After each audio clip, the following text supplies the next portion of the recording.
경찰이 보이스피싱에 사용된 번호를 확보하고도 통신사에 제때 이용 중지 요청을 하지 않아 같은 번호가 계속 보이스피싱에 이용됐던 것으로 드러났습니다. 경찰의 늑장 대처로 인한 추가 피해액만 90억 원이 넘습니다. 김시원 기자입니다.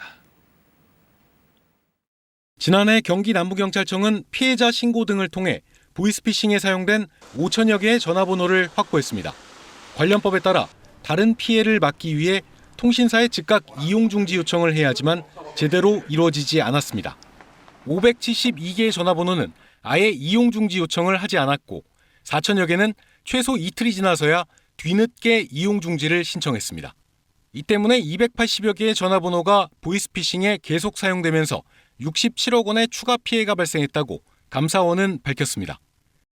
충북경찰청도 1,100여 개의 보이스피싱 전화번호를 제때 이용 중지 신청하지 않아 29억 8천만 원의 추가 피해가 났습니다.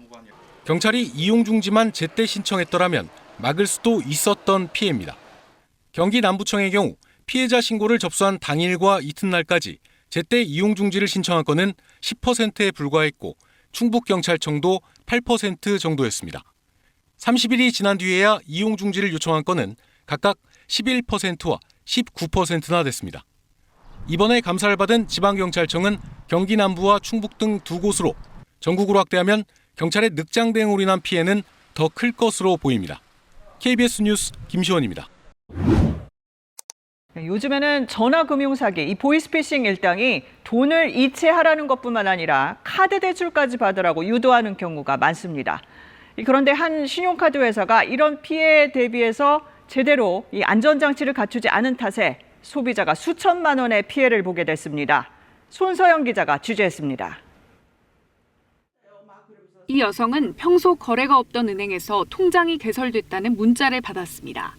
문자를 보낸 번호로 전화를 걸었더니 수사기관 사층범은 계좌가 범죄에 이용됐다며 예금 인출과 신용카드 대출을 강요했습니다.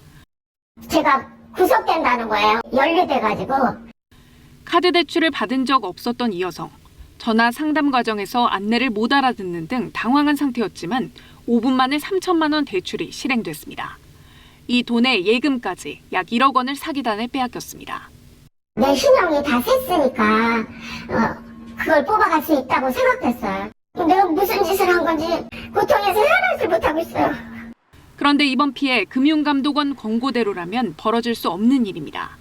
이미 10년 전 금감원이 주요 카드사에 지연 입금 제도 도입을 권고했기 때문입니다.